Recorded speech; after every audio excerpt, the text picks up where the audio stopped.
Friday in July. We've never done the first Friday on the second Friday, but everybody made it, and so it's great to see you this morning here. My name is Karl Krayer. For those of you that I didn't get a chance to meet, I want to welcome you to our synopsis and give you a brief orientation of what we do here during this program. Before I do that, however, I would like to invite as many of you as possible to stay after our synopsis for a bonus program. We have not had a bonus program here for about a year, and it's great to finally bring one back. We'll start at 8:30. It will only last about probably 30-45 minutes, but it's based on the Covey book, The Speed of Trust. It's delivered by Tom Pierce and Dottie Gandy, and they do have a table over here to my left where they are selling that book, the paperback version, for only $15. And so I do hope as many of you as possible can stay for the bonus program that will start at 8:30 right after our book synopsis is over. Each of you should have a handout for the book synopsis, and what you have there after the cover letter is through, you have two handouts. There's a handout for each of the two books that we do synopses of. Inside that handout, there's a presentation outline for you, and then there's also a sheet of key quotes that you can read on your own time to get a flavor of what the author's actual language is in these books. Y'all, the book synopsis objectives have never changed. These have always been information transfers. What we like to do is to give you the essence of a business bestseller where you can do whatever you want to with that material. You may speak about it, you may insert it into emails, you may discuss it in conferences, and as I say almost every month, I promise I will never tell anyone you didn't read the book. That's a pact that I make between those of you who register and attend.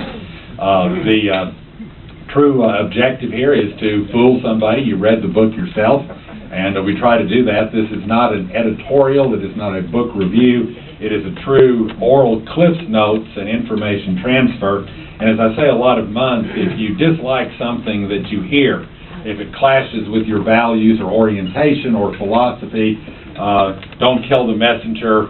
We're just telling you what the author said. We didn't write these things. We're just telling you what they say. So I do hope you enjoy these synopses of both of these books. Feel free to make any notes that you wish.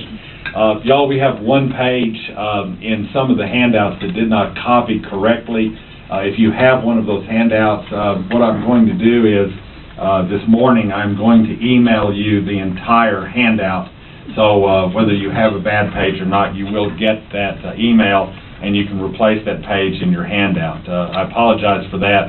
That's a quality control issue, and not many of you had that problem, but we do have a few of you that did.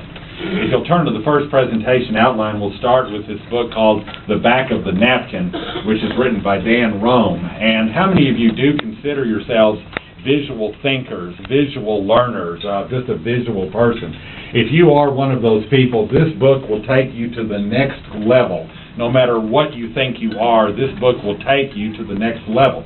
And what you have with The Back of the Napkin is basically a very business-oriented book of how visual applications of business problems can, in fact, be drawn out and explained to people. When I first opened this book, I wanted to tell you I flashed back to a conference that I was participating in. It was a nonprofit organization, and we had a facilitator.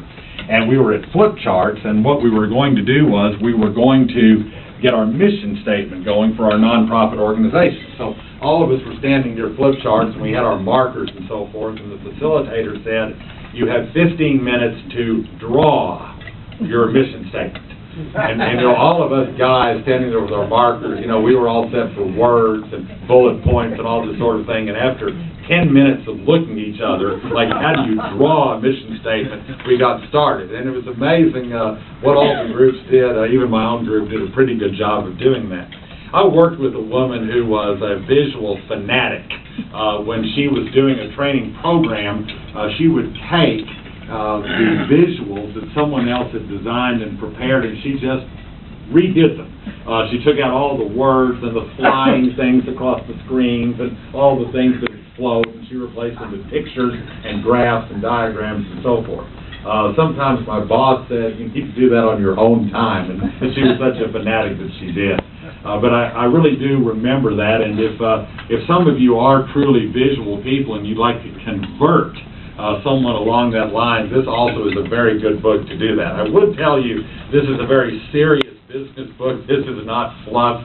This is not frou-frou. There's a lot of scientific parts to it, but it's also very practical. And those of you that win the book or choose to buy the book, I think you'll really be quite a head start toward developing your own prowess as a visual learner or thinker. Dan Rome is the president of Digital Consulting, and that is a management consulting firm that specializes in visual thinking. And if you look on your outline, you'll see the premise of the book, that it means taking advantage of our innate ability to see with our eye and with our mind's eye to discover ideas that are otherwise invisible, develop those ideas quickly and intuitively, and then share those ideas with other people in a way that they simply get. That's it. Welcome to a whole new way of looking at business.